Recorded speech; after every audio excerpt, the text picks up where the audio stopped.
안녕하십니까. 저는 오늘 행사 사회를 맡은 자유한국당 청년 부대변인 이윤경입니다. 반갑습니다.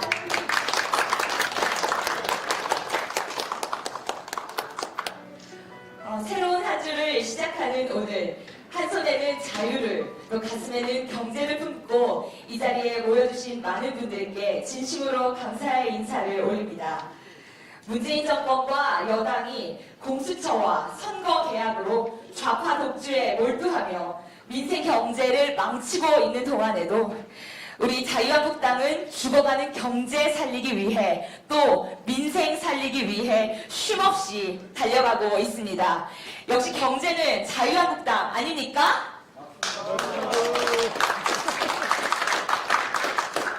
지난해 5월 문정권 경제실정 징비록을 발간을 하였고 9월 22일에는 민부론을 발간해서 국민보고대회를 개최하였습니다.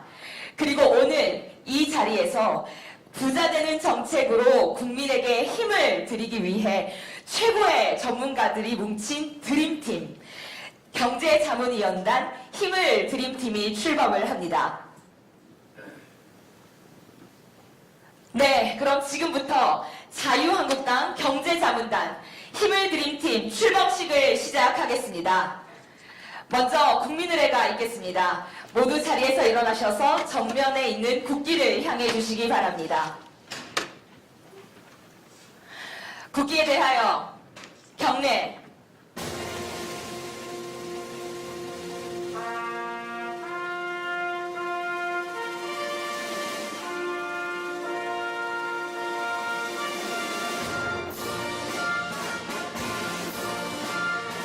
나는 자랑스러운 태극기 앞에 자유롭고 정의로운 대한민국의 무궁한 영광을 위하여 충성을 다할 것을 굳게 다짐합니다.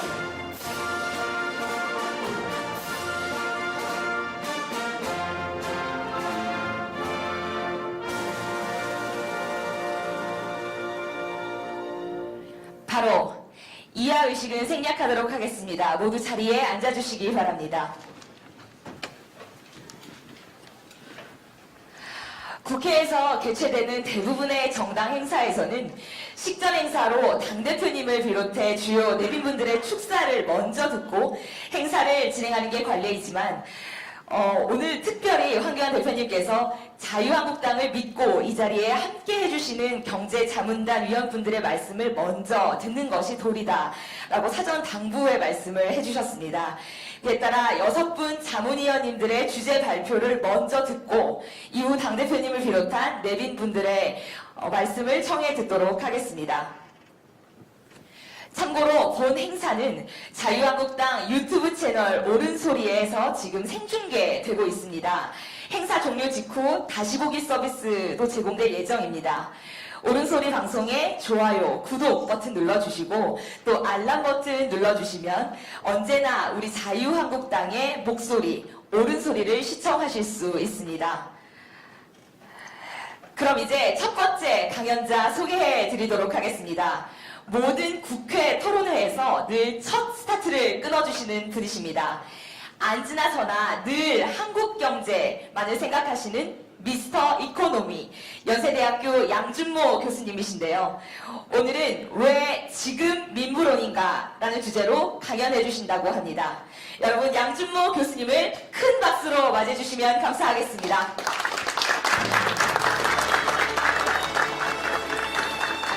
예, 양준모 교수님 시작하기 전에 당대표, 원내대표, 정책위의장 모든 분들이 11시 반부터 오셔가지고 이전에 하던 거는 하고 오늘은 임명장 수여식을 하면서 당대표님과 개별 이렇게 사진 촬영이 계속해서 이어지고 이어서 식사를 같이 하는 자리로 되겠다는 말씀드리고 여기는 우리 경제자문단에서 발표하는 내용을 같이 공유하고 유튜브 내지 언론에 이제 공유하는 그런 자리로 하도록 하겠습니다. 네, 고맙습니다. 네.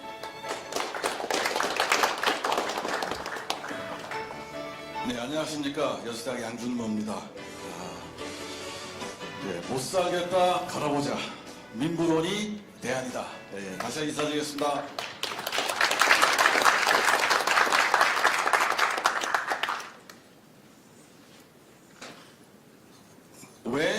민부론인가?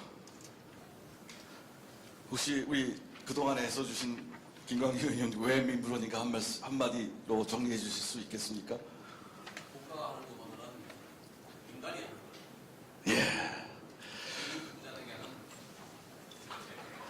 예, 맞습니다. 이게 강사료 받고 대신 강의하도록 하겠습니다. 죄송합니다. 그래서 민부론은 너도 나도 그리고 우리도 잘 살자는 정책입니다. 아니 백성이 잘 살자는데 뭐 다른 이유가 있겠습니까? 당연하죠. 근데 이 당연한 얘기를 왜 지금 와서 해야 되겠는가? 문정권의 폭정으로 못 살겠다 갈아보자. 이게 민심입니다. 오만과 독선 그리고 권력욕에 매몰된 사람들은 5가지를 장악하려고 합니다. 첫째는 경제, 둘째는 노동, 셋째는 교육, 넷째는 사법, 5번째는 복지입니다. 이 5분야의 장악은 장기 집권의 초석입니다. 이것을 장악하기 위해서 히틀러도, 차베스도, 스탈린도 모든 노력을 다해서 장악을 하려고 했습니다. 장악을 하게 되면 어떻게 되느냐? 견제와 균형의 법치주의가 무너지고 자율과 경쟁의 시장 경제가 무너집니다. 장악하는 순간 대한민국이 무너집니다. 이번 선거에서 우리는 대한민국을 다시 찾을 수 있느냐 없느냐의 승부라고 저는 생각이 듭니다. 이 폭중으로부터 우리나라를 구하는 길만이 우리 역사의 의무를 다하고 미래 세대를 위해서 건강하고 풍요로운 대한민국을 물려줄 수 있다고 생각을 합니다. 정부의 개입, 경제 장악이죠. 1984의 소설이 현실화되는 이 시점, 동물농장의 세계가 그려지는 이 시점에서 신문의 사설도 이게 사회주의가 아니면 뭐란 말인가라는 제목으로 지금 모든 백성들이 도탄에 빠져 있습니다. 복지는 나치가 정권을 장악하는 데 최대의 공헌자입니다. 나치는 국가가 복지를 장악하기 위해서 모든 복지재단을 통폐합하고 국가 사회주의 인민복지 시스템을 만들었다. 이렇게 자랑을 했습니다. 그 결과는 뭐냐? 국가가 국민의 삶을 책임지겠다라고 하는 이 이벤트에서 나온 저 어린 학생들의 미래는 바로 위의 그림에서 나오는 차베스가 이끈 베네수엘라의 길로 가는 것은 아닌가 하는 생각을 하게 됩니다. 교육 장악에 대해서 경제와 교육이 무슨 상관이 있겠느냐? 아닙니다. 우리나라가 현재 이와 같은 대한민국이 이루어진 것은 바로 교육의 힘이었습니다. 히틀러가 정권을 장악하자마자 교육을 장악합니다. 이 북한의 그림이 낯설지만은 않습니다. 과연 교육으로 학생들을 장악해서 획일적인 사람을 만들어내고 그야말로 공산주의적 인간형을 만들어낼 때 대한민국의 미래는 없다라고 생각이 듭니다. 경제의 초석은 교육으로부터 시작이 됩니다. 경제를 어떻게 망쳤느냐? 경기종합지수 2017년 5월 고점을 찍고 계속해서 내려오고 있습니다. 주가도 하락하고 경제 성장률도 하락하고 투자도 줄어들고 실업은 늘고 교육지수는 악화되고 집값은 올라가고 있습니다. 우리나라 경제 침체 1970년서부터 지금까지 경제 침체를 가장 길게 만들어낸 정권 금메달, 은메달, 동메달이 있습니다. 김대중 정권, 노무현 정권, 문재인 정권이 그 1등, 2등, 3등을 차지하고 있습니다. 이제 그 기록을 갈아치울 태세입니다. 문재인 정권이 집권 이후에 국가가 개인의 삶을 책임지겠다라고 얘기하고 임금을 통제하고 수수료를 통제하고 갖은 경제 개입을 통해서 경제를 위기로 몰고 있습니다. 청년들은 일자리가 없고 소상공인들은 평생 일한 가게를 접어야 했습니다. 이제 더 무슨 말이 필요합니까? 세금 걷어서 자기네들이 밤에 술집 가고 전용기 타고 체코 가고 국민들에겐 푼돈 수당 주면서 정권을 유지하려고 하는 이 세력을 우리가 괴멸시킬 때 대한민국은 살아날 수가 있습니다. 탈원전 정책, 동일한 전략을 만들기 위해서 들어가는 비용, 연료비만 따지면 원전은 가스의 24분의 1입니다. 이미 건설되어 있는 원자력을 폐기한다. 이거는 손바닥으로 하늘을 가리는 일입니다. 여러분들이 푼돈에 정신을 잃을 때 대한민국은 무너지고 있습니다. 경제를 살리는 길은 이 문재인 정부의 폭정을 하나하나 제거하는 길이고 백성들에게 우리의 길을 찾도록 하는 것이 길입니다.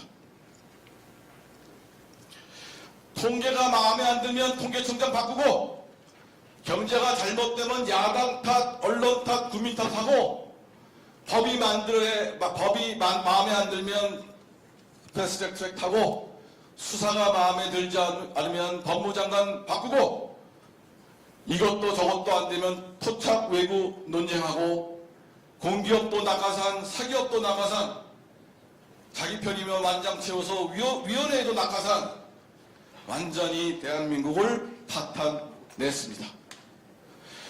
국민들의 대표 앞에서 삿대질하는 공무원, 온갖 펀드로 자기 이속을 챙기려는 사람들, 그리고 피의자를 보내면서 가슴 아파하는 사람들, 이런 사람들이 우리 대한민국을 책임질 수 없습니다. 정권 심판만이 살 길이다. 민분으로 풀어찾자. 다 함께 한번 외치셨으면 감사하겠습니다. 정권 심판만이 살 길이다. 민분으로 부여찾자. 정권 심판만이 살 길이다. 민분으로 부여찾자. 간략하게 저희 민부로를 정리하겠습니다. 같이 읽어주셨으면 감사하겠습니다. 청년에게 기회를, 중년에게는 풍요를, 노년에게는 여유를, 이게 민부론입니다. 규제는 합리화하고,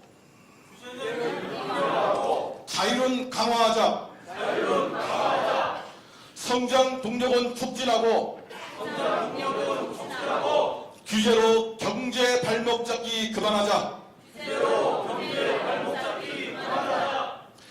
노사 관계 폭력은 퇴출하고, 파업은 사업장 밖에서 자유롭게, 근로자에게는 일할 기회를 주고, 기업에게는 투자 기회를 확대하자. 사계의 자유는 확대하고, 창의적 인생 인재 양성을 위해 교육제도 개혁하자. 합리적 지원으로 혁신기회 확대하고 성과 보상으로 혁신을 강화하자. 포퓰리즘 복지 몰아내고 합리적 복지체제 확립하자. 시장은 자유롭게 경쟁하고 무역은 확대하고 자유무역 질서 강화하자. 세금은 낮추고 시장의 활기는 높이고 규제는 낮추고 혁신은 활기차게 탈원전 정책 폐기하여 환경 개선하고 에너지 비용 합리화하여 산업 기반 확립하자. 서민 울리는 부동산 정책 폐기하고 주거 비용 안정 목표 달성하자. 재정은 안정, 정책 효과는 만점. 이게 민부론입니다. 왜 민부론을 하지 않아요? 예, 감사합니다. 다시 한번 크게 이 구호를 따라 했으면 합니다. 너와 내가 함께하여 민부론으로 나라 찾자. 예, 감사합니다. 네, 감사합니다. 여러분 양준모 교수님께 다시 한번 큰 박수 부탁드립니다. 네, 두 번째 강연자 소개해드리겠습니다. 자유우파 유튜브에서도 뵐 수 있는 분이시죠. 오늘은 문제는 경제다. 청년들이 답을 쓰다. 라는 주제로 함께 하시겠다고 합니다. 바른청년, 바른보수, 우리 당의 청년위원이자 자유민주연구원의 책임연구원 옥지연 연구원님을 단상으로 모시겠습니다. 큰 박수로 부탁드립니다.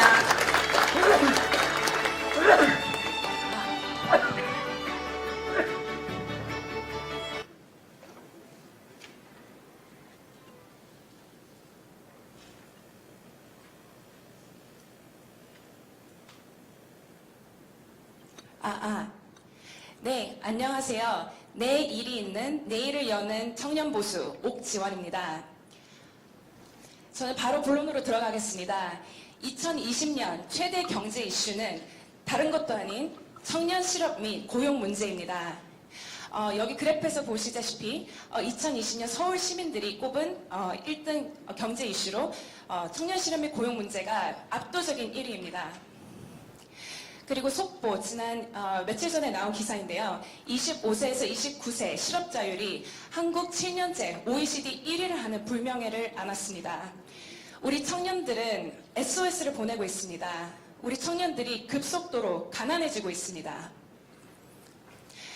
그런데 이렇게 청년들의 경제 상황이 안 좋아지는데 여권은 현금 복지로 그야말로 목마른데 물을 주는 그런 격으로 현금 복지를 성공 중입니다. 이런데 자유한국당은 어떻죠? 안 된다. 이거 다 포퓰리즘이다. 너희들 나약하다. 이렇게 비판만 하고 있습니다. 청년들의 시각에서는 정말 울분이 터지죠. 그렇다면 한국당의 청년 여생 정책은 어떻습니까? 아쉽지만 제가 생각했을 때는 별로 떠오르는 것이 없습니다. 그래서 이렇게 청년 여성들은 뿔이 나 있습니다. 제가 좋아하는 카톡 이모티콘인데요. 그래서 지금 한국당에게 필요한 것은 한국당식의 청년 여성 정책 모델입니다. 지금 돈이라는 자본주의 사회에서 가장 강력한 동기를 제공하는 이 라이벌과 맞서서 대항하기 위해서 우리 자유한국당이 내놓은 대책은 중장기적 대책인 민부론입니다. 민부론은 거시경제적인 안목으로 근본적인 경제 대안을 제공하는 매우 훌륭한 정책집입니다. 예를 들면 다시 돌아가서 예를 들면 법인세 인하를 통해서 청년 취업을 도모할 수 있습니다. 이것은 미국같이 선진국 사회에서도 이미 입증된 바 있는 정책인데요. 여기서 보시다시피 밑에 2016년, 18년을 기준으로 트럼프 대통령이 이제 집권을 하면서 법인세를 35%에서 21% 수준으로 대폭 낮췄습니다. 이렇게 해서 기업들이 부담이 적어지니까 청년들을 채용할 수 있고 R&D에 투자를 할 수 있고 새로운 기회들이 생겨나게 됩니다. 그런데 우리나라는 반대로 가고 있죠. 그래서 법인세 감세를 하면 최저임금이 인상되고 또 전 직원에게 상여금을 풀어주는 이렇게 청년 취업 그리고 청년들의 경제 사정이 나아질 수 있는 그런 좋은 정책입니다. 그런데 여기서 문제점은 민부론이 청년들이 접하기에는 너무 어렵고 그리고 거시적인 어떤 그런 정책에서 한 단계 내려와서 보잘것없는 이제 평범한 저희 청년들의 생활에서 접점이 아주 많이 부족하다는 점입니다. 그래서 제가 한 2, 3주 전에 이 프레젠테이션을 이제 준비를 하게 되면서 민부론에서 청년과 관련된 부분이 무엇이 있는지 자세히 살펴봤더니 놀랍게도 한 장에 불과했습니다. 여기 자유한국당 민부론의 151페이지인데요. 청년 실업 등 청년 정책의 일신 그리고 3가지 정책 대안이 나와 있습니다. 그래서 이것을 하나하나씩 읽어드리고 이것이 청년들의 시각에서 어떻게 잘못 들릴 수 있는지 그것을 번역을 도와드리겠습니다. 1. 기술훈련의 기회 제공 및 청년 해외 연수 기회 대폭 확충. 이것은 저희들이 듣기에 한국에 일자리가 없으니까 나가서 알아봐라. 이렇게 들립니다. 2번째, 교통 불편 직장 취업자 지원 대책 강화. 눈을 낮춰서 지방 가라. 3째, 베이비붐 세대의 은퇴와 저출생으로 인력 수급 상황 전환 전망. 이것은 엄밀히 말하면 전망이지 대책은 아닙니다. 그리고 베이비붐 세대가 은퇴하면서 새로운 일자리가 발생하고 저출생 세대가 노동시장에 진입하는 2020년 중반에는 노동수급 상황이 전환될 전망이라고 되게 긍정적으로 이제 평가를 했는데 이게 사실 비현실적입니다. 왜냐하면 한국 기업이 늙어가고 있습니다. 그리고 심지어 현재는 65세 정년 연장까지 검토되고 있어서 청년들이 들어갈 자리가 없습니다. 그래서 제가 자유한국당에 드리고 싶은 말씀을 크게 3가지로 정리를 해봤는데요. 바로 청년들의 일상, 구체적인 일상을 파고드는 정책이 필요합니다. 취업, 주거, 그리고 여성 이렇게 3가지 테마로 정리를 해봤는데요. 먼저 취업에서는 첫째, 지금 기업 신입사원의 상시 채용이 매우 필요합니다. 지금 우리나라 기업은 상반기, 하반기 채용으로 1년에 2번의 이제 정규직 채용 기회가 있는데요. 한 번 떨어지고 2번 떨어지면 1년이 그냥 지나가 버립니다. 그리고 계속 이게 반복되다 보면은 이제 그 대학에서 졸업하고 계속 시간이 흐르면 이제 그 지원자로서의 매력도가 떨어져서 이제 제대로 취업할 수 있는 기회를 놓치기가 쉽다는 겁니다. 그래서 이 사이클을 빨리 채용 사이클을 돌려서 지금 잉여 노동 인구로 있는 우리 청년들을 흡수하는 것이 필요합니다. 그래서 미국과 홍콩 같이 채용 선진국과 같이 신입사원을 상시 채용하는 방식이 필요합니다. 그리고 같은 맥락에서 공무원 시험도 현재는 1년에 걸쳐서 진행되고 1차, 2차에 떨어지면은 그냥 1년이 낭비되는 겁니다. 그리고 다음 연도로 기약을 해야 되는데 이것이 아니라 이것을 좀 다수 시행해서 많이 뽑자는 것이 아닙니다. 다수 시행을 해서 이건 반대로 또 어떤 효과도 있냐면 시험을 쳐서 안 되면은 빨리 민간으로 돌아갈 수 있게 그렇게 안 될 놈은 그냥 안 되는 걸로 하고 민간으로 빨리 돌아갈 수 있게 그렇게 해주자는 것입니다. 그리고 3번째, 민간 분야의 성평등 관련 법안을 이행 강화해야 합니다. 이게 무슨 소리냐면은 제가 자료를 좀 찾아봤더니 우리나라에 똑똑하고 능력 있는 여성들이 공기업을 선호하는 현상이 뚜렷하다는 것입니다. 이게 왜 그럴까요? 공기업은 사실 전 세계적으로 되게 매력도가 낮은 직업입니다. 임금이 낮기 때문이죠. 그런데 우리나라에서는 그런 성평등 관련 법안, 그러니까 육아휴직이라든지 이런 부분이 공공기관에서 더 잘 지켜지고 가지고 민간 기업에서는 잘 지켜지지가 않기 때문에 제도적 성차별에 노출이 된다는 겁니다. 그래서 이런 부분을 이렇게 민간 분야에서도 강력하게 시행하도록 이렇게 한국당이 해준다면 되게 좋을 것 같고요. 그리고 마지막으로 정년 연장보다는 청년 취업난을 해결하는 것이 우선되어야 합니다. 그리고 이제 주거로 넘어가면은요, 이제 첫째, 이제 청년들이 이제 독립을 하려고 이제 집을 찾는데 가장 큰 걸림돌이 되는 것은 높은 보증금입니다. 그리고 해외 선진국 같은 경우 월세 한 2달 정도, 월세가 50만 원이라고 하면 100만 원 정도만 내면은 월세를 구할 수가 있는데 우리나라에는 1000만 원 이렇게 막 목돈이 필요합니다. 이렇게 돼서 월세 보증금을 글로벌 수준으로 낮춰주어서 좀 조정이 필요한 그런 시기입니다. 물론 이제 시장에 개입해서 마음대로 하향을 할 수는 없죠. 그런데 이런 사회적인 환경을 만들어주자는 것입니다. 그리고 두 번째는 보증금 대출 지원제도 자격 요건 완화인데요.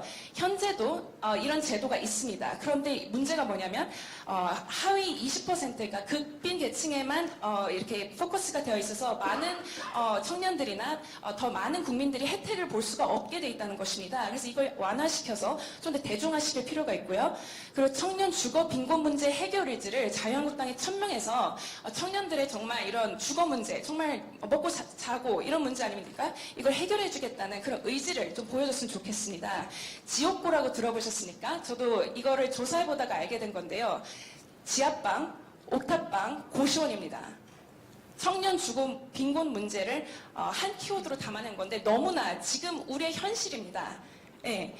그래서 지금 청년 1인 가구가 늘어나는 트렌드인데 수도권에 지금 현재 지금 일자리도 없는데 어떻게 내 집 마련을 하겠습니까? 어떻게 전세 보증금을 모으겠습니까? 그래서 우리는 쉐어하우스식으로 렌트식으로 단기 렌트식의 주거시설을 확충해야 됩니다.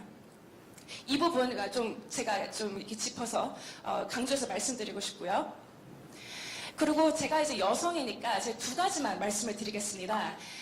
여성 의류 사이즈와 임산부 교통카드인데요. 현재 남성분들은 잘 아실지 모를 수 있을 것 같아서 제가 이 문제를 좀 강력하게 얘기를 하고 싶은데 지금 백화점을 가면은 여성 의류는 55, 66 2가지 사이즈입니다. 저 태그에 보이시죠? 그런데 이 55 사이즈라는 것이 무엇이냐? 알아봤더니 1981년도 155cm 여성의 신체를 기준으로 한 신체 기준입니다. 저는 170cm예요. 우리 청년 여성들의 몸은 이미 많이 서구화되었습니다. 그런데 지금 무려 40년 전에 여성 신체 기준을 지금 우리에게 적용하는 것이죠. 우리 지금 현재 이 시간을 살고 있는 청년 여성들의 몸이 반영되고 있지 않습니다.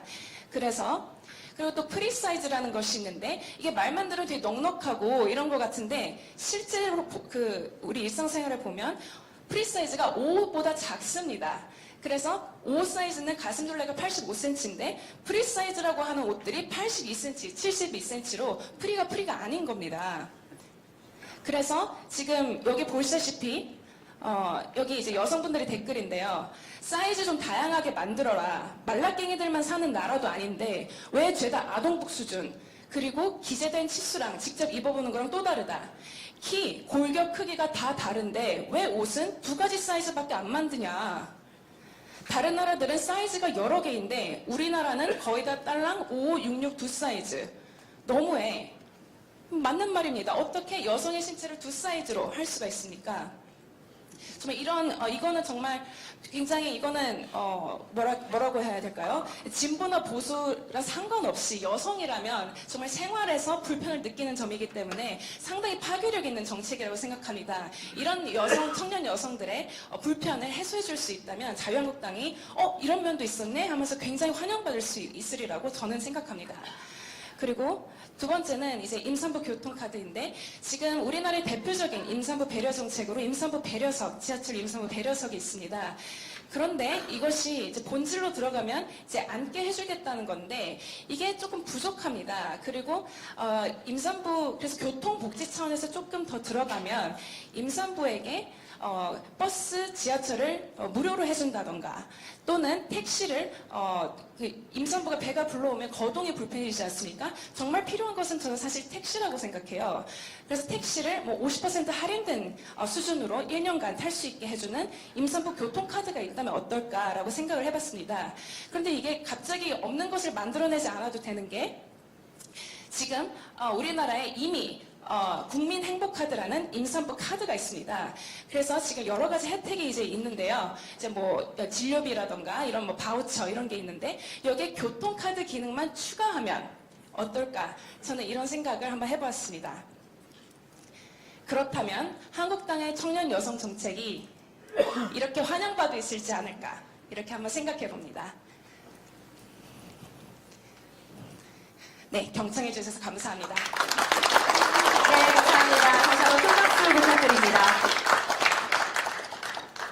이번에 모실 분은 노동경제의 최고 전문가이십니다. 쉬운 강의, 명쾌한 해설뿐 아니라 어떤 노동정책이 청년들의 좋은 일자리 창출을 위해 필요한지 매일같이 고민하고 계십니다. 지금 대한민국 경제의 큰 걸림돌 중 하나가 기득권 노조 문제인 만큼 이번 강연 더욱 기대가 됩니다. 자유로운 노동으로 신나는 대한민국이라는 주제로 말씀해 주실 김태기 단국대 교수님이십니다.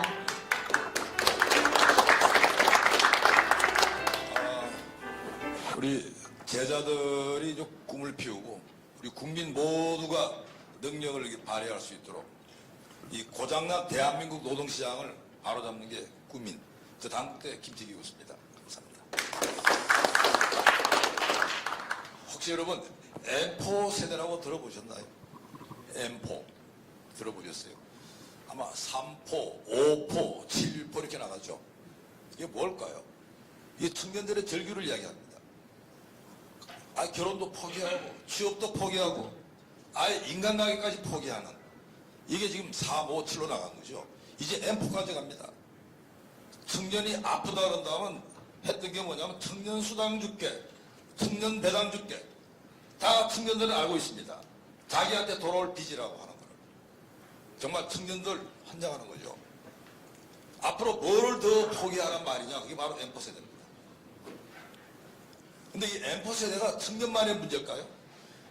지금 이 청년들의 아픔이 30대, 40대로 좀 옮겨가고 있습니다. 보셨지 않습니까? 40대가 지금 얼마만큼 취업자가 빠지고 있는지. 대한민국 전체가 지금 M4 세대가 되고 있는 겁니다. 대한민국의 M4국가가 되고 있습니다. 청년들이 가고 싶은 일자리 어딜까요? 공무원, 공기업, 교사. 아마 세계에서 가장 임금이 높은 그런 데입니다. 그 다음에 이공계 학생들 가고 싶은데 연구소, 그 다음에 상경계 학생들 은행, 그 다음 인문사회계, 방송. 요 다 공통점이 뭘까요? 대한민국 심장부고요. 그리고 그 심장부에 1000명 정도의 직원이라 한다면 700명 이상의 노동조합 조합원입니다. 노동조합이 장악되어 있는 거죠. 그러니까 우리 대한민국의 심장 두뇌가 다 지금 노동조합 장악이 되어 있는데 그 노동조합이 어떤 노동조합이냐? 대부분 다 민주노총입니다. 당연히 민주노총이 이렇게 힘이 세고 정말 이 대기업 공공부 노동조합이 세다 한다면 바깥에 있는 사람들한테 약자들한테 같이 베풀고 같이 갔어야 될 겁니다. 거꾸로 왔습니다. 자, 이 민주노총이 지금 그렇게 지금 거대해졌다는 것은 이번에 단적으로 드러나는 거죠.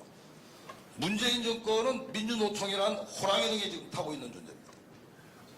민주노총의 강령을 여러분 보시게 되면 민주노총의 강령에 있는 그 내용들이 문재인 정권의 소득주도 성장 그리고 문재인 정권이 만들어낸 헌법 개정안이 고스란히 들어가 있습니다. 동일노동, 동일임금, 노사 대등 결정 원칙 다 그럴싸하고 좋죠. 잘 모르신 분들은 그게 뭐가 문제냐 그럴지 모르지만 동일노동, 동일임금이라고 쓰고 읽을 때는 정부가 노동시장을 장악하고 통제하는 겁니다. 지금보다 더 심각해지는 거죠. 최저임금 근로시간 단축 정도가 아닙니다. 노사 대등 결정 원칙 노동조합이 회사 장악하는 겁니다. 지금도 우리가 방송은 다 장악이 되어 있습니다. 이제 그거 확실하게 장악하겠다는 거죠. 결국 이건 우리가 자본주의 체제가 사회주의 체제로 바뀐다는 이야기고 자유민주주의가 우리가 붕괴한다는 그런 이야기입니다. 정말 이 대한민국은 지금 백척간도에 있습니다. 이번에 연동형 비례대표제가 뭘까요? 결국 그거 하려면 다 입법으로 해야 됩니다. 국회가 장악돼야 되죠. 체제가 바뀔 때 분명히 다툼이 있습니다. 공수처가 있으면 거뜬히 갑니다. 지금 이렇게 지금 우리가 위태롭게 지금 짝이 없는 이런 지금 상황입니다. 그럼 그나마 지금 이 다행인 게 이 자유한국당이 황교안 대표님 들어오신 다음에 지금 이 노동 문제의 그 본질 문제를 지금 이해하시는 것 같습니다. 이때까지는 뭐 민주노총, 폭력, 불법 이런 정도로 봤는데 그게 아니고 그 이상의 문제고 우리 체제 자체를 달리한다는 겁니다. 이미 지금 광우병부터 촛불까지 정말로 경험할수록 경험하고 보수의 몰락을 지켜보면서도 아직 우리는 제대로 못 찾고 있습니다. 노동개혁 없이 대한민국 미래 없다고 하는 이야기는 말뿐이고 실제로 바뀐 게 없다는 거죠. 우리나라 헌법 보실까요? 우리나라 헌법 굉장히 잘 돼 있습니다. 근데 반면에 헌법 안 지키고 있어요. 지금 우리가 이렇게 지금 어려운 정도 문제는요, 사실은 다른 나라는 뭐 우리보다는 작았지만 다 있었습니다. 미국 한번 예를 들어볼까요? 미국이 1945년 2차 세계는 딱 끝났더니 우리랑 똑같이 이 강성 노동조합이 막 파업을 지킵니다. 이게 뭐야? 뒤에 바로 공산주의가 있었던 겁니다. 그래서 노동개혁합니다. 어떤 노동개혁이냐 한다면 미국의 노동조합은 미국 헌법 준수해야 되고 그리고 반드시 공산주의자 아니라고 하는 것을 다짐하라는 겁니다. 그 노동부 보고 감독하라는 겁니다. 그게 노동개혁이에요. 그 이후에 지금 이 미국이 자유시장 경제고 지금 전 세계에서 실업률이 가장 높고 성장률이 올라가는 그런 나라가 될 수 있는 원동력이 거기서 나왔던 겁니다. 1970년대 영국도 똑같았습니다. 그 사실은 영국의 그 노동당이라고 하는 데가 영국 노총에 그래가지고 거의 산하부대처럼 이렇게 돼 있는 지경이었죠. 완전히 영국 병의 핵심입니다. 이때 대처수장 일갈하죠. 영국은 누가 지배하는가 일갈합니다. 그러면서 보수당 강령부터 바꿔버립니다. 보수당 강령 1번 노동조합의 권리와 노동조합의 책임의 균형을 요구한다. 이게 강령입니다. 대처수장의 선거 공약입니다. 1호 선거 공약입니다. 심지어 말이죠. 아르헨티나랑 이 전쟁이 벌어졌습니다. 포클랜드 문제 아시죠? 뭐라고 하신 줄 압니까 이분이?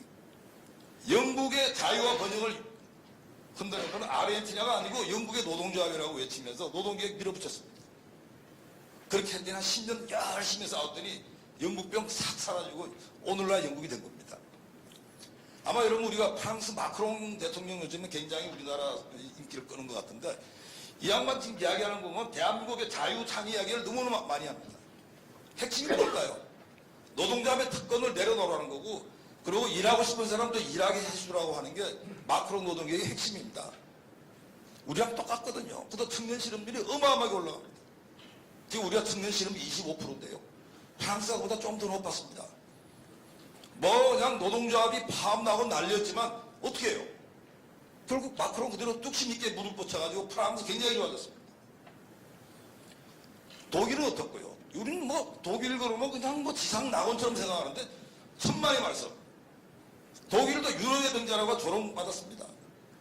이때 등장한 사람이 다른 사람도 아니에요. 좌파. 유럽 좌파의 대부 슈렌 수장이 딱 등장해가지고 이렇게 이야기를 합니다. 실업률이 독일 실업률이 10%가 넘는 이 마당에 지금 이 사회민주당 국회의원 여러분들이 노동개혁을 하지 않고 다음에 다시 선거를 나온다고 당신이 당선된다고 대선 안 된다고 이라고 외칩니다. 밀어붙여요. 그러니까 결국 이 독일의 실업률이 한 12%까지 올라갔던 게 3%대로 내려갔습니다.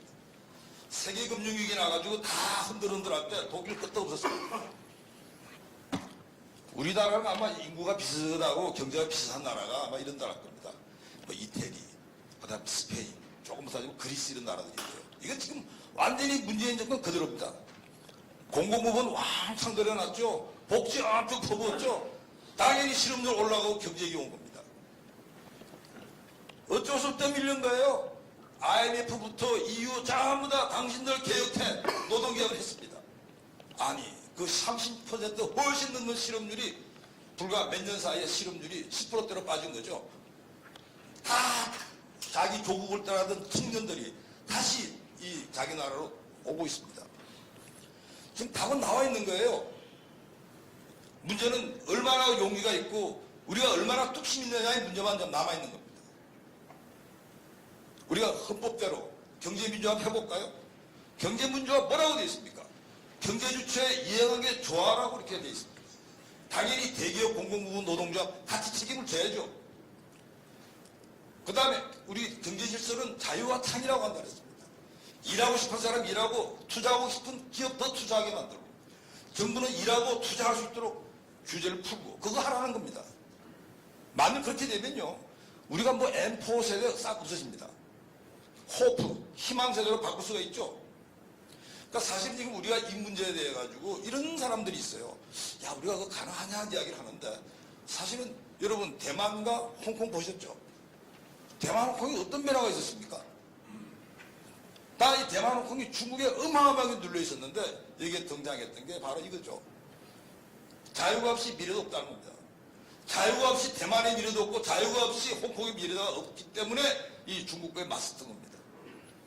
우리 그보다 훨씬 사정이 좋은 겁니다. 지금 이제는 우리가 이 문제를 해결해야 되죠. 사실은 지금 우리 이 자유한국당이 꼭 해야 될 일 중에 아까 우리가 법대로 하고 헌법 득실을 다시 살리는 이 일만 하면 끝나서는 안 될 겁니다. 지금 우리가 고령화라고 우리는 쓰고 읽을 때는 빈곤화라 읽어야 되고 제4차 산업혁명 쓰고 읽을 때는 양극하고 중국한테 먹힌다 이렇게 읽어야 됩니다. 지금 어떻게 막을까요? 결국 우리가 이 세상이 바뀌게 되면 국민들 다시 충전해야 됩니다. 교육 충전해야죠. 재충전해야 됩니다. 직업교육, 직업훈련 언제든지 받을 수 있도록 만들고 특히 여성들 뭐 예를 들어 결혼하고 출산하고 거기에 대한 놓친 사람들 반드시 받을 수 있도록 그게 우리 국민들의 어떤 사회적 권리로 보편화시켜야지 우리 대한민국이 다시 한번 일어선다 생각합니다. 지금 현재 우리가 이 이른바 특권의 벽을 넘는 거는 우리 헌법 정신 그대로 하자는 거고요. 그럼 대한민국이 지금보다 더 한 단계 올라가기 위해 가지고는 역시 우리는 새로운 이 아이디어를 가지고 그리고 이 우리한테 닥치고 있는 이 고령화와 기술혁신의 문제를 한번 넘어서야 된다는 생각합니다. 아마 지금 오늘 앞에 이제 두 분 말씀하신 것 중에서 뭐 여성 청년 이런 부분들이 지금 많이 제기들이 됐는데요. 사실은 지금 이 줄기 속에서 우리는 여성의 어떤 정책을 지금까지 그리고 이 더불어민주당과 이 정의당과 이 파퓰리즘 정당과 뭐가 다른지를 우리 분명히 내놔야 될 것입니다. 그 다음에 청년 정책의 본질이 뭔지를 우리는 말을 해야 될 것입니다. 그네들처럼 청년 수당 하나 더 하고 청년 배당금 더 하고 이런 바꾼 청년 팔이는 더 이상 해서는 안 된다는 겁니다. 청년들 바보 아닙니다. 대학 진학률 80%의 나라에 실업률 25% 그런 나라가 세상에 어디 있습니까? 다 압니다. 이 청년들한테 제대로 청년들이 원하는 거, 그 특권의 벽을 정치권이 내려달라고 하는 거, 그게 부응하시고요. 여성들 직장 가보세요. 가가지고 실제로 자기들한테 좀 더 편리한 근로시간 제도 이런 걸 갖기를 원합니다. 누가 맡고 있습니까? 노동자는 맡고 있습니다. 그걸 해결해 주는 게 정치권의 임무라고 생각합니다. 실제로 일과 가정이 양립할 수 있는 그런 제도 누가 만듭니까? 법으로 안 만듭니까? 아마 이제 앞으로 우리가 이 총선을 거치면서 결국은 이제 이런 세계적인 오리라고 확신합니다. 정말 이 자유가 없이 미래가 없고 노동력 없이 대한민국의 미래가 없다고 하는 이런 사람들이 이번엔 반드시 힘을 합칠 거라고 확신하고 있고요. 우리 황교안 대표님 중심으로 해가지고 반드시 필선하길 기원합니다. 감사합니다. 네, 감사합니다. 김태희 교수님, 감사합니다. 요즘 부동산 이야기 굉장히 많이 하시죠. 1주택자라도 거주하지 않는 고가 주택은 매도하도록 정책을 만들었다라는 정부 설명과 달리 최근까지 정부 요직에 계셨던 분이 몇 년씩이나 거주하지도 않은 잠원동 주택은 작년에만 3억이 올라 현재 시세가 17억이 넘는다고 합니다. 집은 많은데 내 집은 없고 집값이 올랐다고 하면 전세값은 더 빨리 오르고 문재인 정부 지금까지 18번 부동산 대책 정부 실패로 이어지는 것도 모자라 주택 거래 허가제 이야기까지 나오고 있습니다. 집값 안정시키려면 어떻게 해야 하는지 혹시 여기 오늘 청와대에서 강의 들으러 오신 분은 안 계신가요? 이런 거 좀 들으셔야 될 것 같은데 시장과 조화를 이루는 부동산 정책을 주제로 강의하실 심교원 건국대 교수님이십니다. 큰 박수 부탁드립니다. 예, 반갑습니다.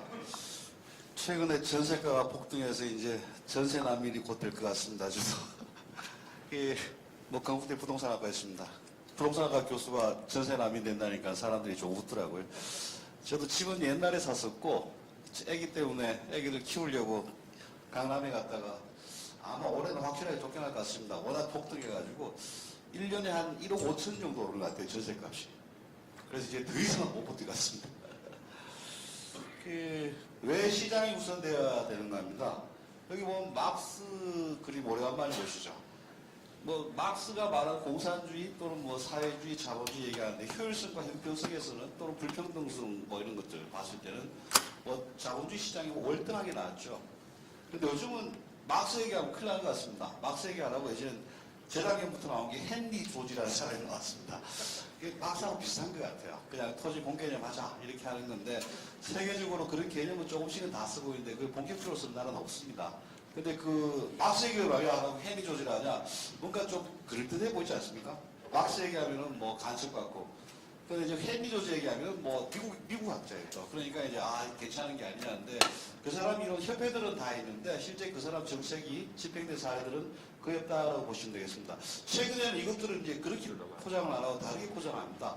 서민이 같이 사는 뭐 사회, 뭐 지속 가능한 발전, 뭐 이렇게 얘기하는데 인클루전이라고 표현하는데 서민들한테 이렇게 돈을 많이 주면은 그 사회가 그리고 서민들한테 복지를 늘리면은 서민들이 진짜 행복해지는가의 문제입니다.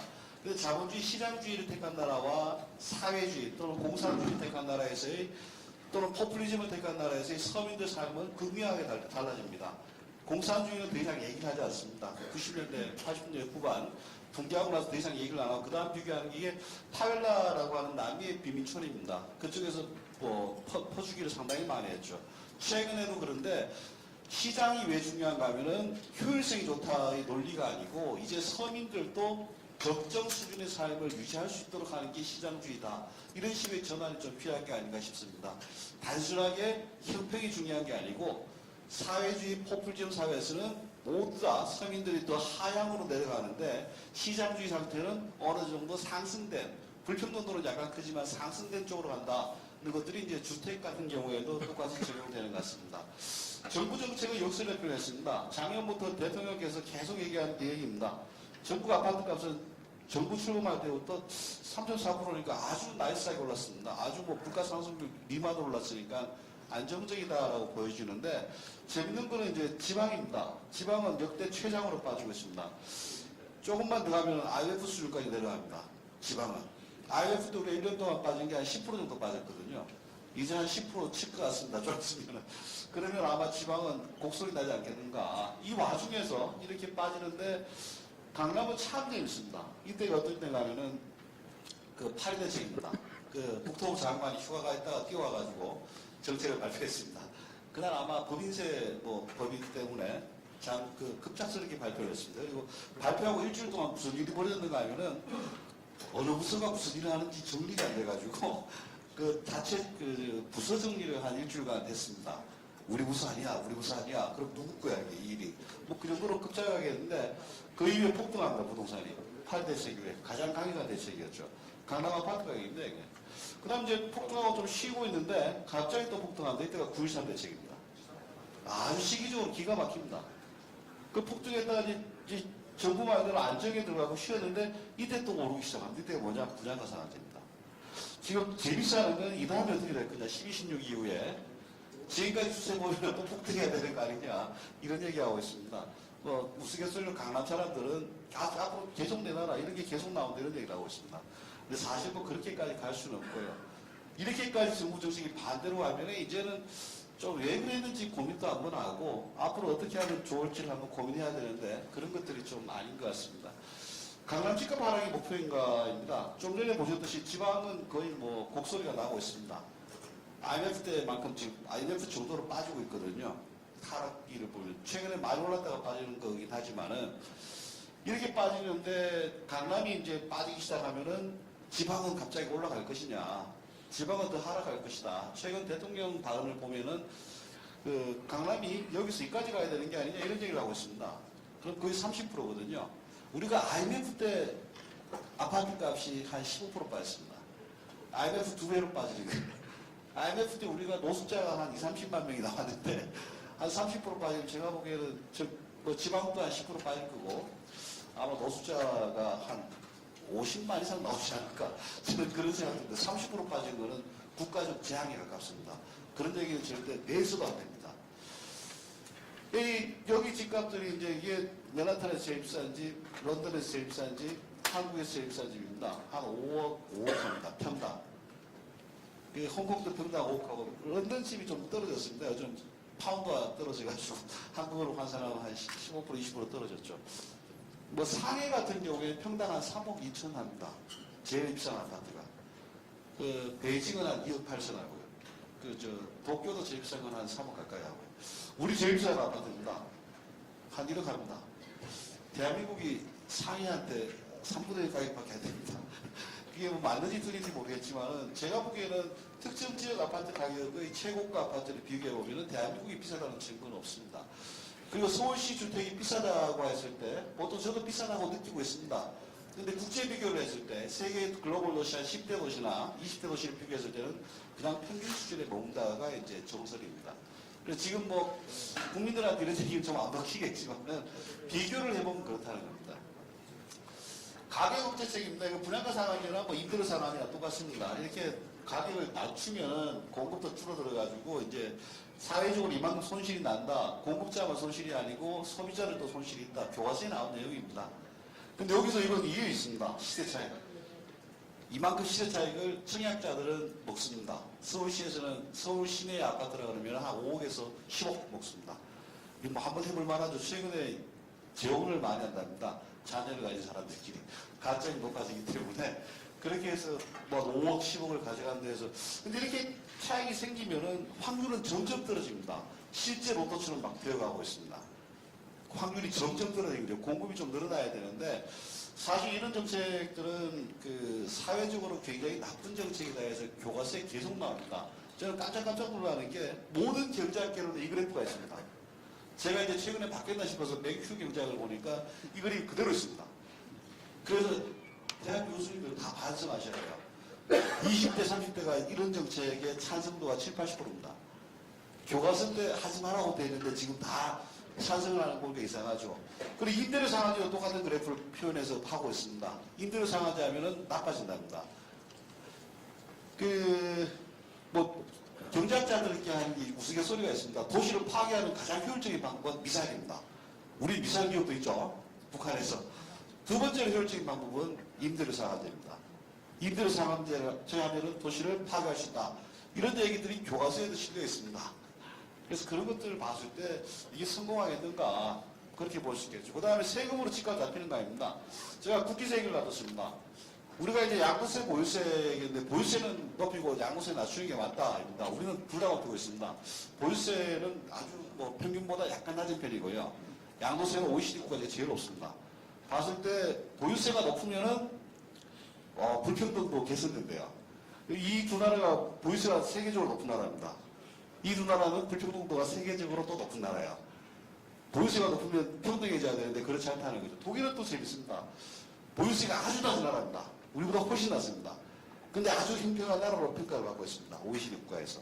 그래서 불평등도와 보유세가 관계가 있냐? 거기에 대해서는 일관된 연구가 없습니다. 관계가 없다는 연구도 있고요.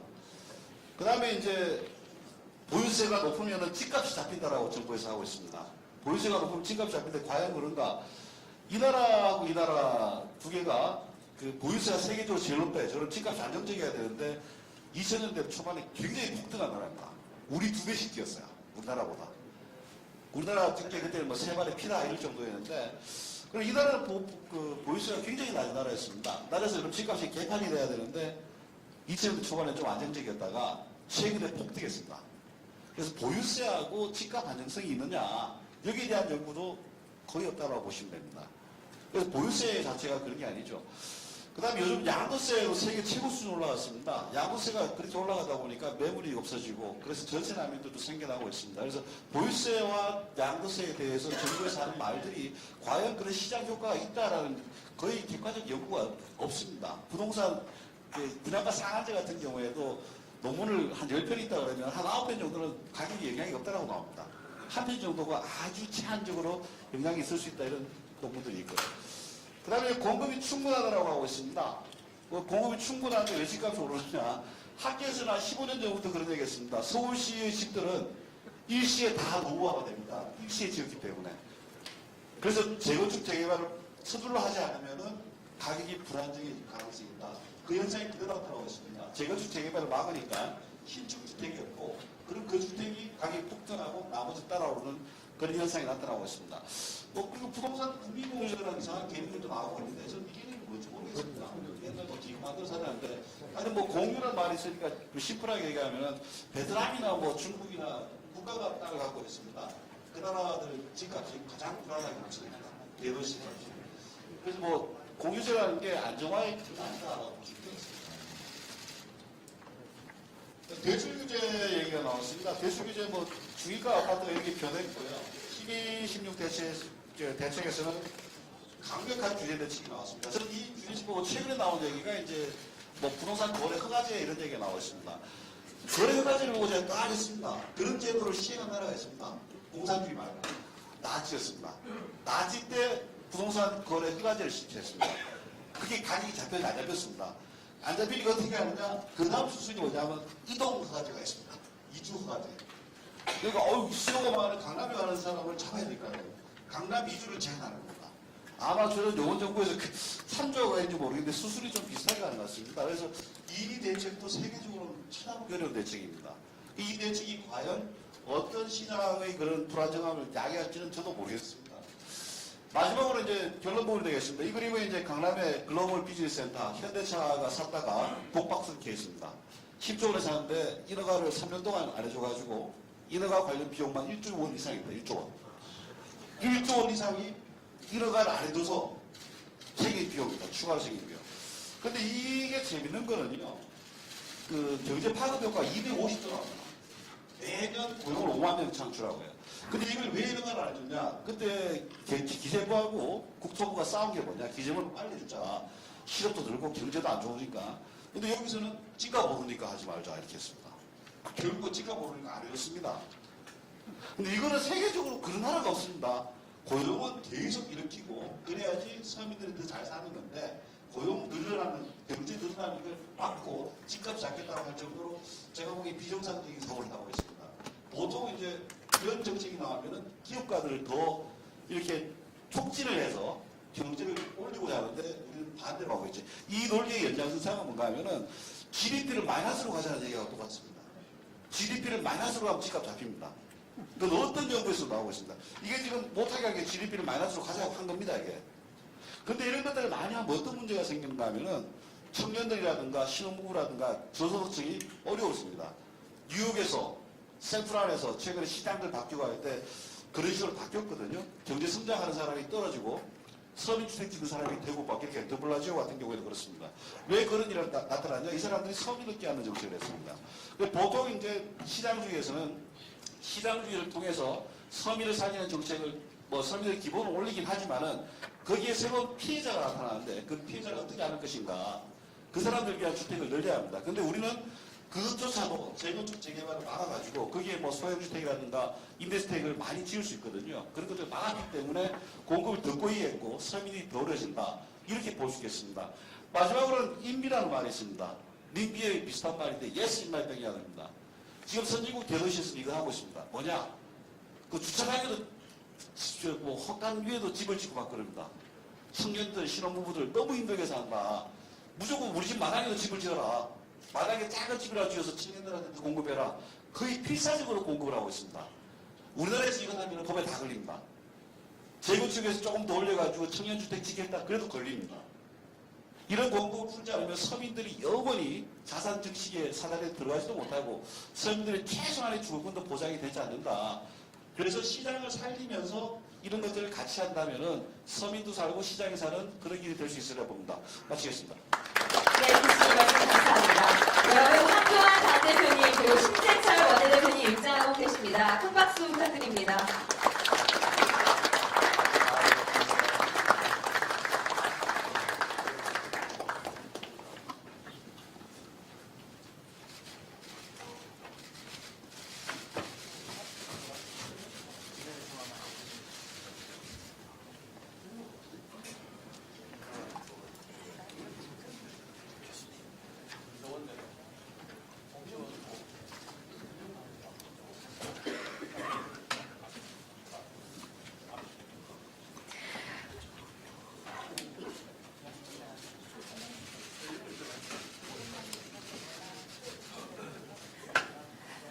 네, 계속 강연을 이어가도록 하겠습니다.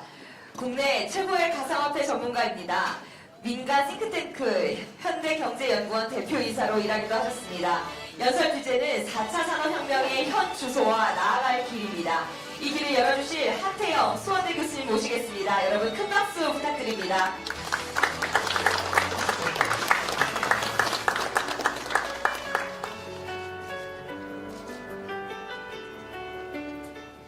네, 하태영 교수입니다. 곧장 본론으로 들어가겠습니다. 저는 이번에 저희 한국당의 의원님들 두 분하고 그리고 우리 오정건 교수님을 모시고 CES를 이번에 다녀왔습니다. 4차 산업혁명이 앞으로 좀 어떤 쪽으로 나아갈지를 보이는 주소가 CES이기 때문에 제가 이번에 다녀온 CES 방문기를 좀 위주로 해서 어떤 트렌드가 있고 거기에 따라서 이제 우리가 어떻게 좀 변해나가야 될지 이런 부분을 중점적으로 좀 소개를 드리도록 하겠습니다. 여러분들 한번 보시면 2019년 작년입니다. 작년에 국가별 CES 참가자 숫자입니다. 보시면 지금 숫자가 조금 작아서 안 보이실 텐데 한국이 지금 세 번째. 아마 원래는 훨씬 더 많은 숫자 참여자가 참여를 했다 이렇게 말씀을 드릴 수가 있겠습니다. 근데 여기서 한 가지 제가 강조를 하고 싶은 포인트는 이 CES라는 우리 지구상 최대의 이 가전 축제 쇼에 정부 지원금이 있느냐? 하나도 없어요. 그리고 이 CES는 주최를 하는 데가 어디냐면은 CTA라고 컨슈머 테크놀로지 어소시에이션이라고 하는 미국의 민간 협회가 주도가 돼가지고 하고 있는 겁니다. 우리가 앞으로 과연 진짜 4차 산업혁명을 우리가 좀 꽃을 피우고 싶다 이러면은 정부의 지원금이나 정부가 지나치게 개입하는 거 이런 거는 오히려 자제를 해야 된다는 말씀을 꼭 좀 드리고 싶습니다. 지금 첫 번째 트렌드입니다. 이번에 제가 지금 쭉 말씀드리는 건 제 개인적인 견해라는 걸 일단 좀 먼저 말씀드리고요. 먼저 지금 보시면 첫 번째 트렌드는 거의 모든 전자제품 회사들이 자동차 제품을 출시를 하고 있어요. 그래서 지금 삼성전자에 지금 저는 이번에 가가지고 이 실질적으로 이 콕핏 안에 좀 앉아봤는데 정말 놀라운 기술들이 안에 다 들어가가지고 있습니다. 삼성전자가 이런 자동차 내부에 여러 가지를 내놨는가 하면 LG전자는 또 커넥티드 카라고 해서 LG전자도 내놓고 SK텔레콤이 또 내놨습니다. 그리고 아마존 같은 경우에는 아마존의 알렉사라고 하는 그 음성인식 시스템 있죠. 그 음성인식 시스템을 고급차인 람보르기니에 접목한 이런 기술도 선을 보이고 있습니다. 그래서 모든 전자제품 회사들이 전부 다 자동차를 출시를 하고 있기 때문에 이 CES의 C자가 카를 의미한다 이런 우스갯소리도 나올 정도였습니다. 두 번째는 5G에 기초한 자율주행 기술이 훨씬 더 이제 실용화 단계 쪽으로 가고 있다 이런 느낌을 받았습니다. 소니는 놀랍게도 이번에 아예 자동차 자체를 한 대를 출시를 했습니다. 다른 뭐 삼성전자나 LG전자나 여기는 전부 다 자동차에 부착이 돼 있는 전자제품을 소개를 하기 위해서 이 소니는 아예 자동차 자체를 아예 한 대 만들어 가지고 있어요. 지금 이 자동차 안에는 총 12개의 이 레이더가 달려 있고요. 센서는 총 33개가 지금 박혀 있는 거예요. 그리고 지금 여기 이제 보시면 벤츠사가 지금 내놓은 자율주행 컨셉트카 아바타라고 하는 겁니다. 이건 뭐 굉장히 정말 화려하기 짝이 없는데 여러분들 동영상을 보시면 얼마나 이 놀라운 기술이 적용이 되어 있는지 이걸 좀 봐보실 수가 있을 겁니다. 세 번째는 에어 모빌리티입니다. 이거는 이제 뭐 비행기라고 부를 수도 없고 비행체죠. 비행체. 드론이 좀 더 이제 확장된 개념인데 현대차가 이번에 이 에어 모빌리티를 갖다 내놓음으로 인해 가지고 굉장히 많은 주목을 받았습니다. 총 8개의 프로펠러로 움직이는 이걸 갖다가 내놨는데 바로 옆에 쪽에는 캐나다의 통신사인 벨이 내놓은 또다시 비행체가 있었습니다. 그래서 제가 현대차 관계자에게 물었어요. 지금 현재 아주 많은 드론 업체들이 전부 다 이런 거를 내놓고 그리고 항공기 회사들이 또 이런 거를 계속 출시를 하고 있습니다. 지금 현재 있는 에어 모빌리티 쪽이 지금 나와 있는 게 한 200개가 넘는데 그러면은 현대차가 도대체 가지고 있는 강점이 뭐냐? 제가 이렇게 물으니까 현대차에서 대답하기를 드론 회사건 항공기 회사건 다 이런 걸 내놓지만 양산 경험이 없다는 거예요. 현대차는 1년에 700만 대 이상을 만드는 양산이 노하우가 있다. 따라서 이 부분에 있어서 실질적으로 나중에 가격 경쟁력 측면으로 들어가면 확실하게 이길 수가 있다.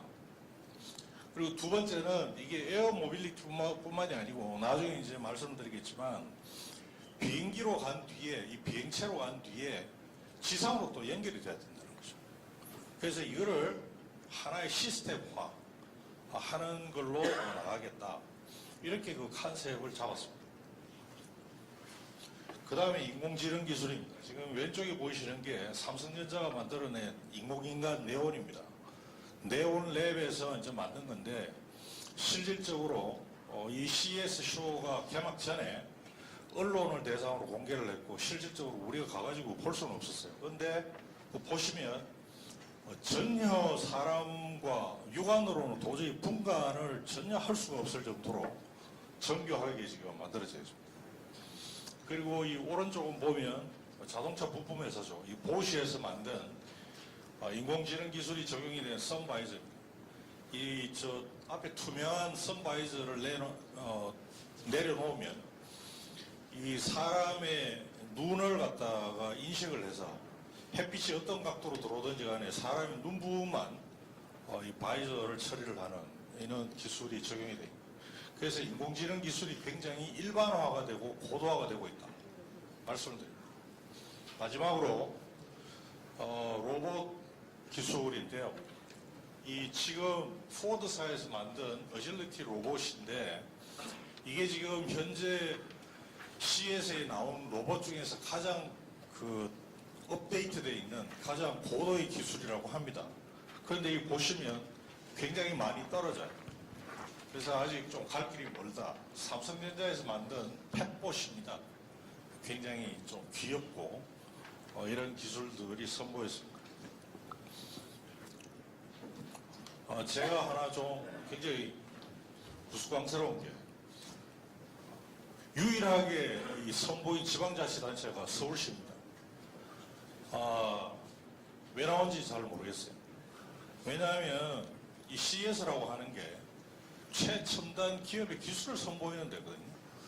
그 공무원이 내놓는 기술을 보러 오는 사람이 당연히 한국 사람들밖에 없었습니다.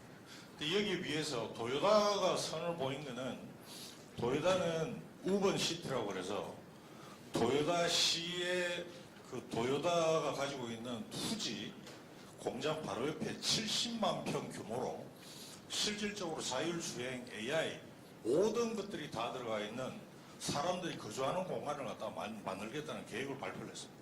그건 굉장히 주목을 많이 받았습니다. 자, 그래서 제가 지금 드리고 싶은 말씀은 뭐냐면 지금 융합이라는 거예요. 지금 보시면 전자부품에다가 전자부품이 자동차에 접목이 되고 이게 5G 통신을 통해서 모든 주행 기술들이 빅데이터로 쌓이기 시작합니다. 이게 AI를 통해서 로봇을 통해서 또다시 돌아오고 있는 거죠. 따라서 우리는 어떻게 해야 되느냐? 이거 이제 교육에 반영을 해줘야 됩니다. 그러려고 하면 지금 현재 제가 재작년에 방문한 UC 버클리 같은 경우에는 블록체인 강의 하나를 하는데 3분의 1을 법대 교수가 강의를 하고 3분의 1을 경영대 교수가 강의하고 3분의 1을 공대 교수가 강의를 해요. 이게 그리고 문제는 경영대 교수가 강의할 때 법대하고 공대 교수가 밑에 내려와서 앉아서 듣고 있어요. 질문도 하고.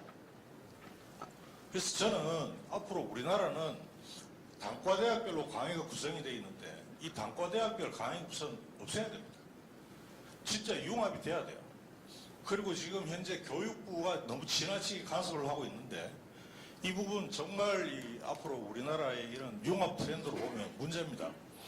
어찌 보면 교육부에 계속 교대나 사범대 출신들이 지금 계속 가 있는 이 부분도 저는 장벽을 좀 없애야 된다고 생각을 합니다.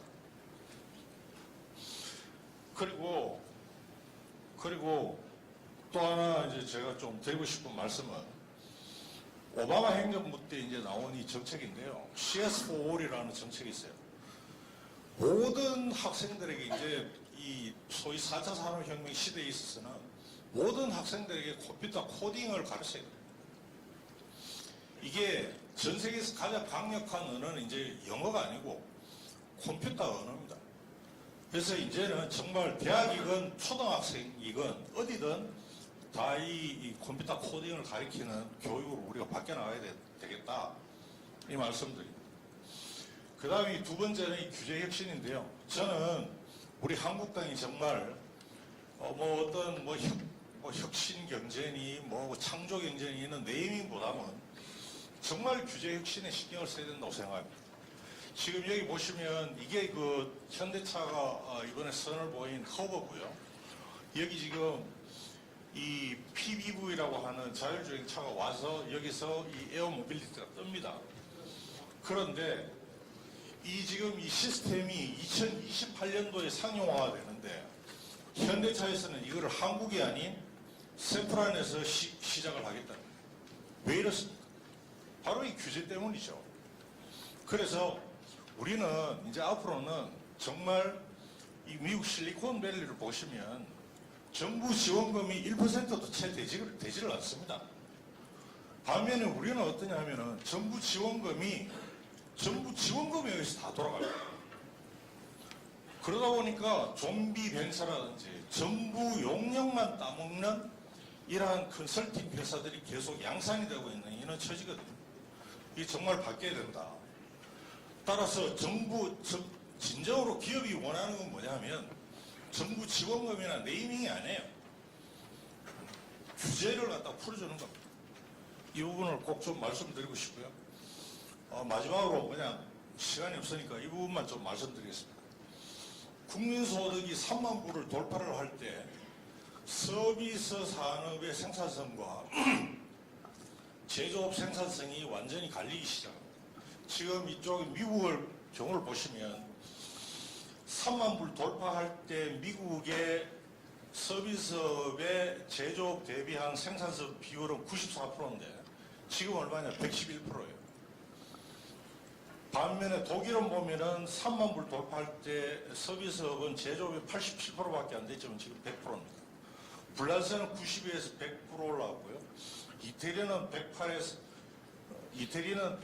118로 올라왔고 일본도 96에서 122로 올라왔어요.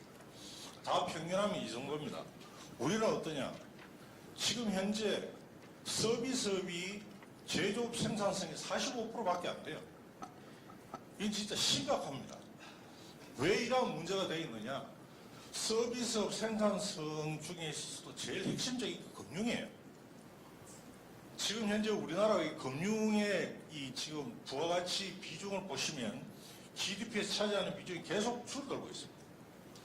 따라서 결국은 지금 이제 최근에 빅데이터 3법이 이제 통과가 돼가지고 금융산업이 이제 상당히 좀 부흥이 될 것 같은데, 뭐 부흥이 될 전기가 될 것 같은데, 전 세계적으로 보면 중앙은행이 발행하는 이 디지털 화폐라든지 정권이 암호자산 형태로 발행이 된다든지 테크핀 기업이라든지 이런 등등의 전통적인 금융산업이 굉장히 근본적인 변화가 지금 생길 것 같습니다.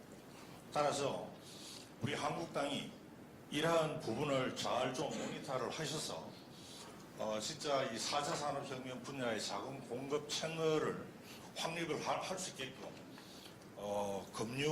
금융산업 전체적인 제도 보완도 굉장히 필요하다고 생각이 듭니다. 이상 간단하게 말씀드립니다. 네, 감사합니다. 이제 마지막 강연자이십니다. 일자리는 기업이 만들고 월급이 소득이 되어야 한다. 너무 당연한 이야기지만 이 공식 무너지고 있습니다.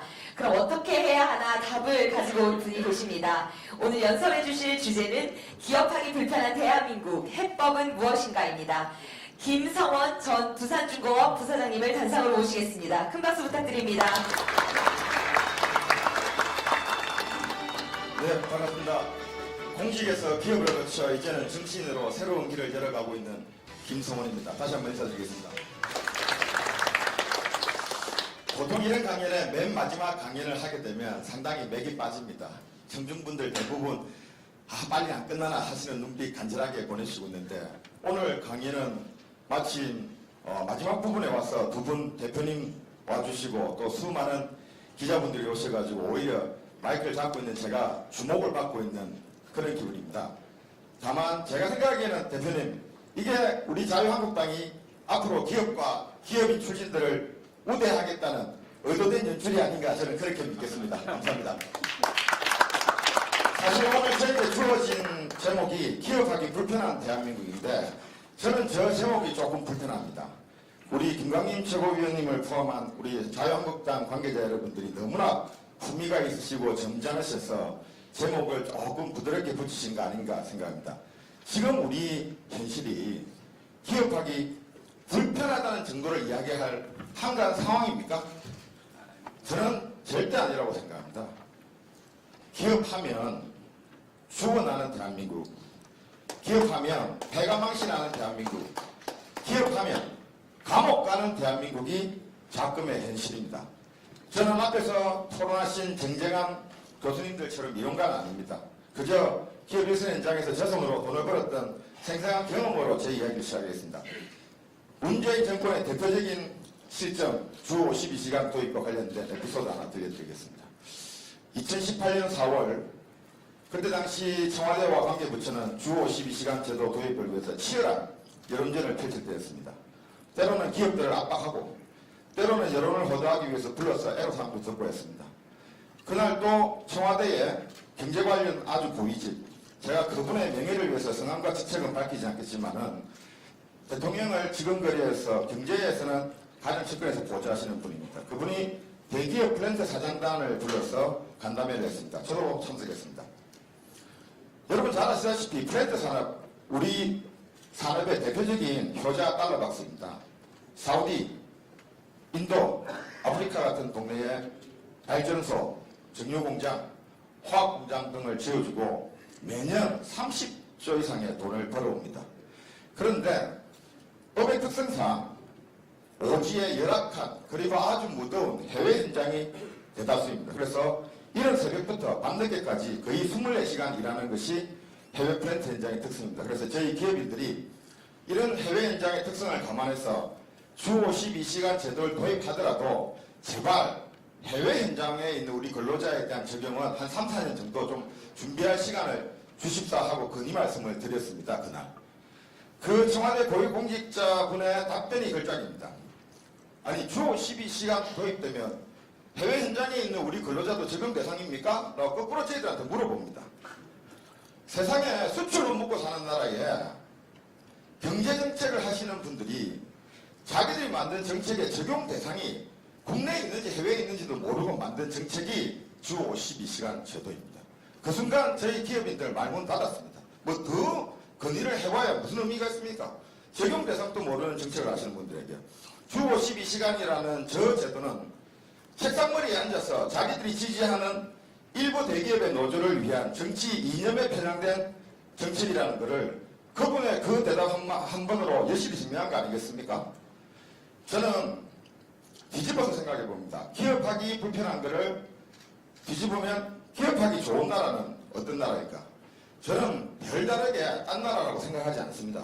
그저 국민들이 먹고 살기 편한 나라, 법과 원칙이 뚜렷이 써 있는 나라, 투명하고 예측 가능하고 신뢰가 있는 사회, 거기에 조금 더 보탠다면 경제, 산업 전반에 역동성이 넘치는 그런 나라가 되면 기업하기 좋은 나라 저절로 된다고 생각합니다.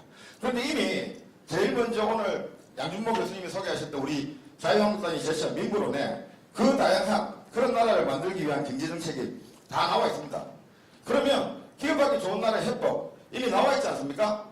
자유한국당의 제주법 그리고 민부론에 바탕한 경제정책의 시행 그것만 되면 저는 기업하기 좋은 나라 저절로 된다고 생각합니다. 근데 거기에 조금만 더 제가 제 기업의 현장에서 봤던 시각을 조금 더 붙여서 말씀을 드리고자 합니다. 첫 번째, 감사원 없애야 합니다. 공무원의 소극행정, 공기업의 고시 편의주의, 공직과 공무원들과 거래해본 기업인들 다 합니다. 그 소극적 행정의 마지막에는 감사원 감사가 있습니다. 아무도 안 움직입니다. 우리가 그렇게 규제개혁을 이야기했지만 지금까지 움직이지 않은 것은 규제를 손에 쥐고 있는 공무원들을 못 건드리기 때문입니다. 감사원의 기능을 일본의 회계검사원처럼 기존의 감사원은 공직, 지자체 그리고 공기업의 회계보정만 감사하고 정책감사 기능은 정기국회의 국정감사 기능을 상세로 하여 국회로 가져와야 됩니다. 두 번째, 청와대 정책실장 자리 없애야 됩니다. 경제수석만 두고 철저하게 스텝으로 가야 됩니다. 경제정책만은 경제부총리를 중심으로 하는 행정부처로 돌려줘야 됩니다. 지금처럼 청와대가 모든 경제정책에 손을 대면 경제는 이념에 끌려갈 수밖에 없습니다. 셋째, 과도하게 기업인들에게 형사처벌하는 부담을 완화해줘야 됩니다. 이건 뭐 퍽하면 불러갑니다. 한간에 대기업들끼리 하는 이야기가 있습니다. 이제 대표이사 두세 명 가지고 못 버팁니다. 성희롱하도 잡아가고 하드코버기도 잡아가고 산업안전 잡아가고 화학물질 잡아가고 CEO 한 10명은 있어야 회사 버틴다고 할 정도입니다. 상법상 엄연히 유한 책임제도가 있는 CEO들입니다. 무조건 잡아가는 제도, 법 바꿔야 됩니다. 대체 돈이 없어서 망했는데 망해서 퇴장할 때도 5천만 원 이상이 드는 파산 정책 바꿔야 됩니다. 실패의 경험이 자산으로 축적이 되려면 자유롭게 퇴장할 수 있도록 만들어줘야 되고 적어도 돈이 없어서 망했는데 돈을 더 내놔야만 나갈 수 있는 이런 제도는 바꿔야 우리의 건전한 시장 생태계가 창업과 퇴장까지 형성될 수 있습니다. 마지막으로 제발 뭘 좀 만들면 장기적으로 좀 일관되게만 해주면 됩니다. 우리 기업들 악법도 법이고 제도 아무리 나빠도 다 적응합니다. 세율 높으면 높은 대로 경영계획 세웁니다. 하루가 멀다고 바꾸는 법과 제도 때문에 기업들이 스톱이 됩니다. 이제 마무리하겠습니다. 한국 기업들을 대표하는 대한항공에서 박용만 회장은 경제는 버린 자식이냐고 반문합니다. 4차 산업 디지털 스타트업을 대표하는 장병규 의장은 이 정권에서 기업은 잊혀진 자식이냐고 한탄합니다. 저는 생각이 좀 다릅니다. 저는 차라리 막 잊어버리고 버려주십시오. 제대로 해주실 거 아니면 어설프게 간섭하지 말고 우리 기업 이제는 그런 수준은 아닙니다. 아까 세스에서 나왔지만은 모든 해외의 글로벌 기업들이 부러워하는 기업들이 대한민국에 있습니다. 그저 제대로 지원을 하실 거면 하시고 아니면 놔두시면 됩니다. 그러나 기업의 규모, 성장 단계 그리고 산업의 특성을 감안해서 600만이 넘는 소상공인, 자영업자 그리고 스타트업, 중소기업들은 확실하게 제대로 지원해 주십시오.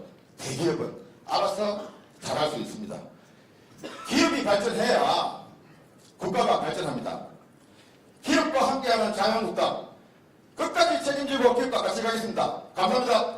네, 감사합니다. 이상 6분의 위원님들의 주제 발표 전해드렸습니다.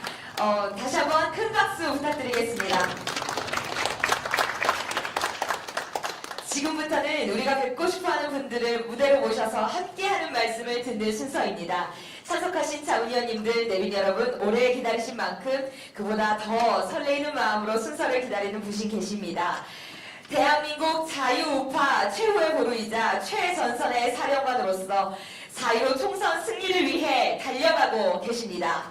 강인한 리더십으로 위기를 기회로, 꼼수에는 묘수로 무너지는 대한민국 경제에 활력을 불어넣을 자유한국당 당대표 황교안 대표님을 단상으로 모시겠습니다.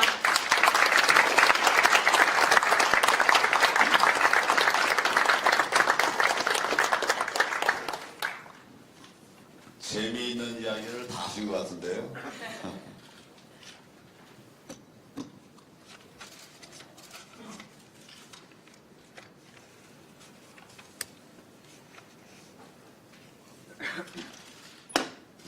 저는 법학을 전공을 했습니다.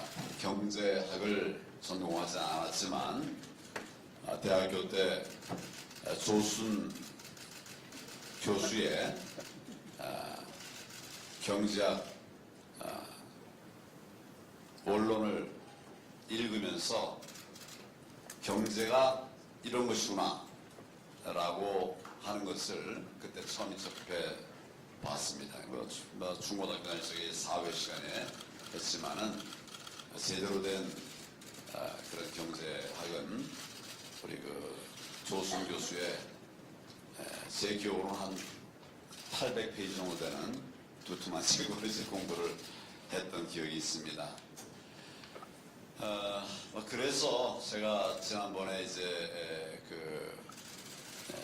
대통령 권한 대행할 때 경제가 어렵다고 그래서 경제를 살릴 방법들을 강구해서 실제로 뭐 경제가 어려웠던 상황에서 좀 벗어날 수 있는 그런 계기가 되었던 것 같습니다.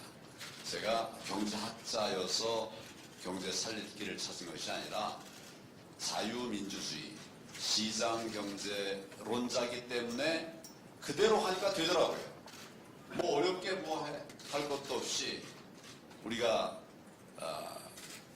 경제학 원론에서 배웠던 그 이야기를 그대로 하니까 대단한 성장은 아니라도 꽤 나아지는 상황이 오더라 말이죠. 바꿔 말하면 우리를 내려놓으면 경제의 길이 열리는 것입니다. 우리 김성원 우리 전 부서장? 전 부서장이 그냥 내려놓으라. 그러면 된다. 그 말 맞는 것 같아요. 다만 이제 정부는 다 내려놨더니 나쁜 짓 하는 이런 것만 체크해주면 정상적으로 잘 돌아갈 수 있다. 기본적으로 저는 그런 생각을 갖고 있습니다. 그래서 경제 살리는 거 어렵지 않은데 경제 살리는 거 어렵게 만든 이 문재인 정권을 정말 규탄하고 싶어요. 여러분도 아마 비슷한 생각이시리라 생각합니다. 오늘 자유한국당 경제자문단의 출범을 축하합니다. 민부론, 국민들이 부자되는 경제이론, 민부론의 공약 작업과 또 후속 입법 등 실천 작업들을 뒷받침할 기구, 그게 바로 오늘 자문단이 되겠습니다.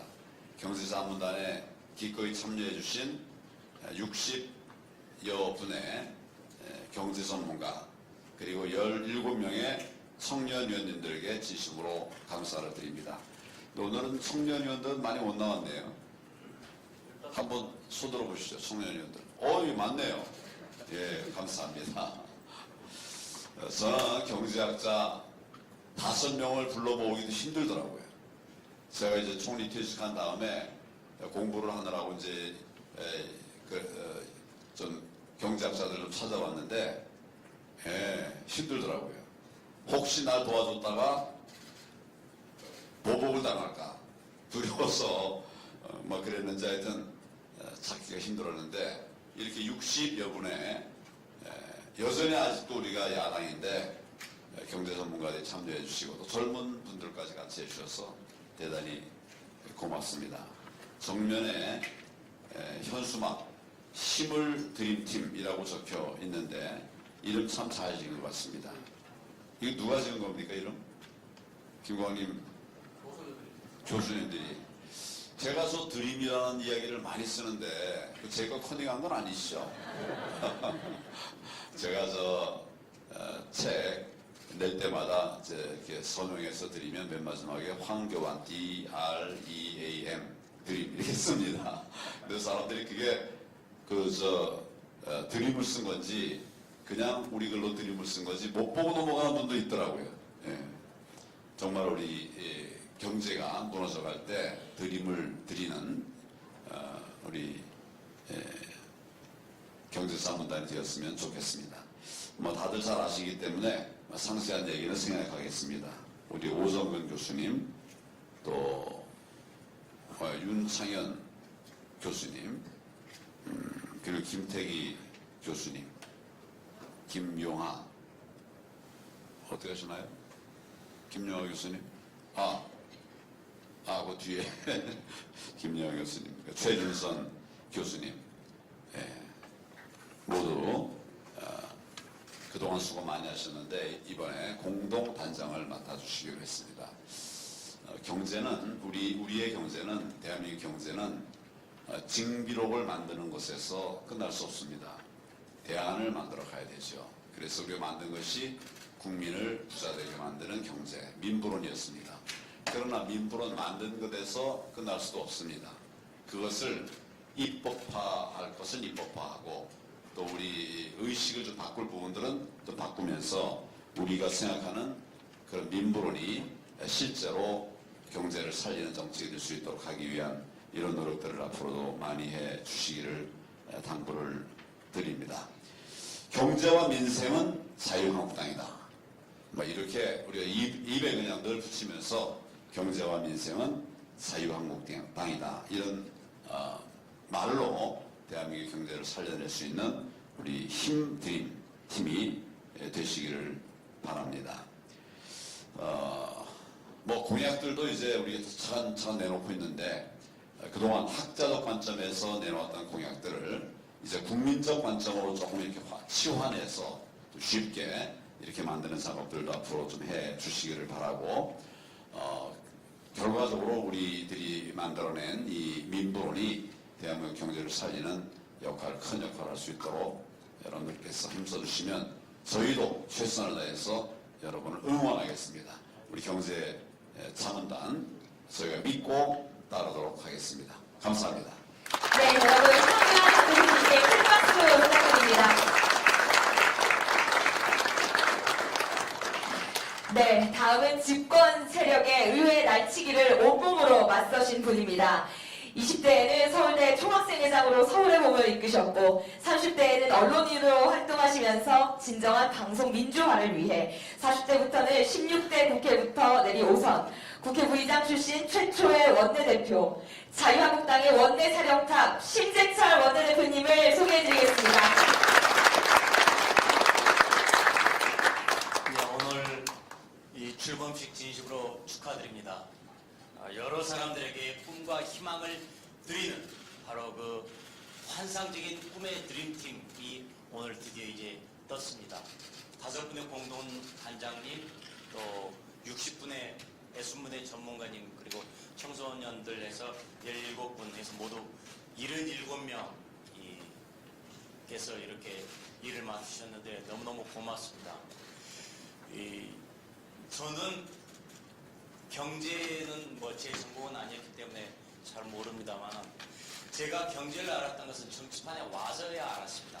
그전에는 이제 월급쟁이 있었는데 월급쟁이면 월급 받아서 그냥 쓰면 되니까 경제가 그렇게 심각하게 못 느꼈지만은 정치판에 와서 사람들을 직접 만나고 보니까 사람들은 경제적 동물이고 사람들을 움직이는 추동하는 가장 핵심적인 것이 바로 이 경제 문화라는 것들을 이제 절감을 하게 됐습니다. 그러면서 우리나라 경제를 어떻게 살려야 되느냐라는 건데 저는 제 소박한 생각으로는 규제 역시 첫 번째, 두 번째가 노동개혁, 그 두 가지가 우선 우리가 손댈 수 있는 거다라고 저는 그렇게 생각을 하고 있습니다. 노동개혁은 지금 노동 세력과 지금 한판 또 큰 싸움을 벌여야 하기 때문에 노동개혁보다도 우선 먼저 할 수 있는 것 저는 규제 혁신이라고 저는 보고 있습니다. 근데 이 규제 혁신들 미주알, 보조알 다 간섭하는 거 풀고 알아서 뛸 수 있도록 남겨두자. 아주 이제 우리들이 보호해야 될 아주 소상공인들, 영세한 아니 뭐 극한 뭐 사업들 이런 부분들만 우리들이 하지 나머지 것들은 자유롭게 뛰도록 만들어주는 것이 저는 우리 경제가 살아갈 길이 아니겠느냐라고 이렇게 생각을 합니다. 그리고 늦게 왔지만 아까 하태영 교수님 그리고 김성원 부사장님 얘기를 들으면서 야, 좀 더 일찍 와서 진짜 네 얘기 좀 들을 걸, 공부 좀 할 걸 하는 그런 얘기를 느꼈습니다. 너무 생생한 좋은 얘기들, 현장 얘기들 많이 말씀해 주셔서 감사드립니다. 오늘 여기 오신 여러분들의 의견들 저희들이 잘 묶어가지고 당의 정책으로 만들고 그리고 이번 총선을 통해서 반드시 저희가 제1당 그리고 나아가서는 과반수까지 우리들이 잡음으로써 그런 것들을 실질적으로 정책으로 만들어내서 실제 경제가 바꿔질 수 있도록 그래서 실제 사람들이 꿈을 가지고 희망 속에서 일을 해나갈 수 있도록 열심히 뒷받침을 하도록 하겠습니다. 오늘 이렇게 참석해 주신 모든 분들한테 진심으로 감사드립니다. 고맙습니다. 네, 감사합니다. 다시 한번 큰 박수 부탁드립니다. 네, 다음은 오늘 행사를 주관하시느라 가장 애쓰신 분입니다. 문정권 경제실정 징비로 자유한국당 경제비전 민부론을 집필하는 위원회 최고 책임자로 수고해 주셨습니다. 김광림 경제대전화위원장님을 소개해드리겠습니다. 작년 2월 27일 황교안 대표로 취임하셨습니다. 바로 정책정당, 대한정당 천명하시면서 이 정부 경제실정 파헤치기 위한 실정 백서위원회 만들도록 해서 100여일 작업해서 5월 5일날 징비록을 발표를 했고 그 원인 진단 위에 대안을 방향을 제시하자 해서 다시 한 4개월 작업을 해서 9월 22일 날 대표님께서 직접 징비록 발표를 했습니다. 이제 5개월여 지났습니다. 이 결과를 당의 공약으로 연결시키는 일, 이걸 위해서 우리 단에 김종석 위원장, 지금 정태욱 위원장, 김상훈 위원장이 정책위 공약개발단의 부의장으로 연결을 고리를 가지고 지금 하고 있고 5개월 지내고 나니까 조금 그때 아쉬웠다. 또 이런 걸 좀 더 이렇게 세상이 변해가지고 또 이렇게 해야 되겠다 하는 것을 오늘 발표를 했는데 좋은 말씀 많이 나왔습니다. 한 손에 자유, 다른 한 손에 경제와 인생, 자유 없이 미래 없다. 그리고 오늘 참 감명 깊게 들은 것은 우리 옥지원 우리 청년 대표께서 청년 청소년 문제, 출산 문제 얘기하시면서 질문 속에 이런 질문 참 이렇게 우리가 배워야 되겠다 이렇게 했습니다. 지옥고가 뭔지 아십니까? 이 질문. 예. 그래서 와 했는데 지하방, 옥탑방, 고시원 이런 것들을 해결해줘야 이게 청년들의 마음이 돌아온다면서 조목조목 해주시는데 이거 공약으로 반드시 반영할 수 있도록 우리 정태욱 우리 부의장께서 해주시기를 바라고요. 마지막으로 두산중공에서 공직에도 있다가 기업에 갔다가 이렇게 참여해 주신 우리 김성원 부사장님께서 제발 좀 경제는 버려달라, 잊어달라 하는 말씀 감사히 말씀드리고 오늘 주신 의견들을 고스란히 담아서 공약에 반영시키도록 하고요. 꼭 좀 60여 분의 교수님께 말씀드릴 것은 후배 교수님들, 젊으신 분들이 조금 이렇게 봐가면서 참여해 주셔서 100명 이제 채울 수 있도록 그래서 경제가 이렇게 확 힘이 펴질 수 있도록 도움을 부탁드리고 17분 청년위원 감사히 말씀드립니다. 구체적으로 톡톡 집어낼 수 있는 공약들 많이 내주시기 바랍니다. 감사합니다. 고맙습니다. 네, 감사합니다. 다시 한번 큰 박수 부탁드립니다. 이 자리에 참석해주신 국회의원분들 잠시 소개해드리겠습니다. 안상수 국회의원님 참석해주셨습니다. 네, 정태옥 국회의원님 참석해주셨습니다. 네, 그리고 김상훈 의원님, 또 전희경 의원님 참석해주셨었습니다. 이상으로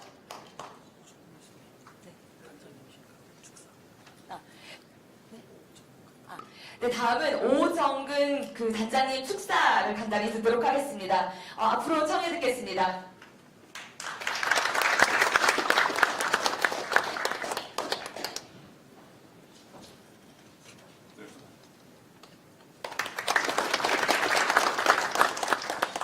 감사합니다. 축사가 아니고 인사 말씀을 드리도록 하겠습니다. 제가 이제 이번에 경제자문단에는 5분의 공동단장이 있는데 제가 대표해서 인사 말씀 드리겠습니다. 우선 우리 자유한국당 경제를 이제 지원하기 위해서 한 10여 분 정도가 징비록을 한 3개월 정도 고생해서 만들어냈고요. 그 외에 이제 한 50분으로 확대해서 우리가 잘 알지만 민부로는 한 4개월 정도 30여회 회의를 통해 세미나를 통해서 의견을 집약해서 만들어내었습니다. 이번에 다시 이제 이번 당의 경제 공약과 또 여러 가지 또 법안이 또 필요하기 때문에 그런 법제화하는데 도움을 주기 위해서 좀 더 확대해서 한 60여 분의 자문단을 출범했습니다. 앞으로 저희 생각으로는 한 100여 분 정도로 확대해서 명실공히 우리 한국당은 물론이고 우리 대한민국 경제를 살리는데 주력할 생각입니다. 사실 지난 2년 반 동안 우리가 잘 알지만 문재인 정부 취임 이후에 문재인 정부는 우리 경제를 완전히 폭망시키고 있다는 건 누구나 다 잘 알고 있습니다. 더 기가 막힌 것은 2년 반 동안 경제가 추락하고 있음에도 불구하고 정책 기조의 전환을 하려는 기색이 전혀 보이지 않고 있습니다. 저는 이것은 좌파 사회주의 정권의 과거 역사를 보면 공통적인 특징이라고 생각을 하고 있습니다. 과거 보면은 예컨대 중국 같은 경우에 보면 중국의 옛날에 공산주의를 구축하는 과정에서 대약진운동 혹은 문화대혁명을 통해서 4천여만 명이 굶어 죽는 사태가 발생했는데도 불구하고 오택동은 이것은 유토피아로 가기 위한 공산주의 유토피아로 가기 위한 그런 불가피한 현상이다라고 하면서 결국은 76년에 오택동이 사망을 하면서 그 문제가 끝나고 등소평이 집권해서 계획개방으로 나갔습니다. 전 세계 구소련, 그 다음에 동구권, 과거 계획개방 전에 중국, 계획개방 전에 베트남이 다 좌파 사회주의 정권으로 국민들을 비판하게 만들었습니다. 베트남도 계획개방 직전에 국민소득이 $100도 안 되는 수준까지 세계 최빈곤국으로 추락했습니다. 그래도 10년 동안 그걸 지탱하다가 많이 못해서 86년에 계획개방을 했습니다. 그럼에도 불구하고 이 정권은 계속 좌파 사회주의 정권을 강화하고 있습니다. 제가 이번에 그래서 저는 이 사람들의 특성을 미뤄볼 때 이번에 2년 반 동안 그야말로 청년 실업률이 공식적으로 한 25%, 제가 보기엔 한 33%, 청년이 한 15세부터 29세까지 450만 명인데 거의 150만 명 정도가 실업자가 나와도 그리고 40대 장년들의 일자리가 계속 감소해도 눈 하나 깜짝하지 않습니다. 자영업자가 문을 닫고 제가 사는 아파트에 지금 한 20년 사는데 상가에 제가 20년 만에 상가에 한 20개 이상의 빈 권리금조차도 포기한 빈 상가들이 이렇게 늘어난 게 처음입니다. 그래도 눈 하나 깜짝하지 않습니다. 그건 아까도 제가 말씀드렸지만은 이들의 아주 그야말로 자기들의 가치관, 자기들의 어떤 이념을, 좌파 이념을 실현하기 위해서 불가피하게 일어나는 현상으로 생각하기 때문에 이것이 자유한국당이 집권하지 않고는 해결이 안 된다고 저는 생각합니다. 그래서 우리 경제를 살리고 우리의 사랑하는 후손들이 잘 살 수 있는 선진국을 만들기 위해서는 반드시 이번 총선에서 자유한국당이 필승을 해야 되고 다음에 대선에서 반드시 집권을 해야 됩니다. 저는 정치인이 아니기 때문에 제가 정치적 문제를 얘기하는 게 아니고 우리 후손들이 잘 살기 위한 세상을 만들기 위해서 꼭 필요합니다. 미국의 경우 보면 미국은 2010년부터 잠재 성장률도 올라가기 시작을 했습니다. 이거 미국의 IMF 여러 군데 분석이 나오면서 미국은 작년에 1인당 국민소득이 $65,000까지 올라갔습니다. 6만 5천 달러까지 올라간 미국의 잠재 성장률이 지난 10년 동안 상승을 하고 있다는 것이 굉장히 주목을 받고 있기 때문에 결국은 자유시장 경제만이 우리 국민들에게 행복한 시장을 만들어줄 수 있습니다. 우리 경제자문단은 앞으로 그런 대한민국을 만들어갈 수 있는 자유한국당의 필승을 위해서 전심전력 매진할 생각입니다. 감사합니다. 네, 감사합니다. 이상으로 함께하는 말씀을 모두 마치겠습니다. 이제 기념사진 촬영을 한 뒤에 개별적으로 임명장 수여식을 진행하겠습니다. 참석자 여러분께서는 모두 단상 위로 올라와 주시면 감사하겠습니다. 청년위원 여러분께서는 맨 앞줄에 서주시고 또 진행위원이 드리는 손피켓을 가슴 높이로 들어주시면 감사하겠습니다. 무대 위로 올라와 주시면 감사하겠습니다.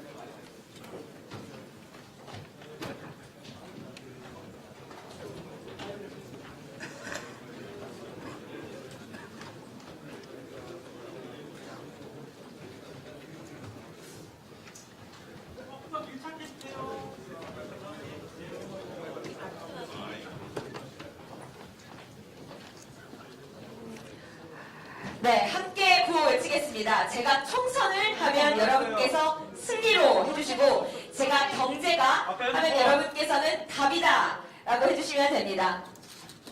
자, 준비되셨죠? 해보겠습니다. 총선을 승리로 총선을 승리로입니다.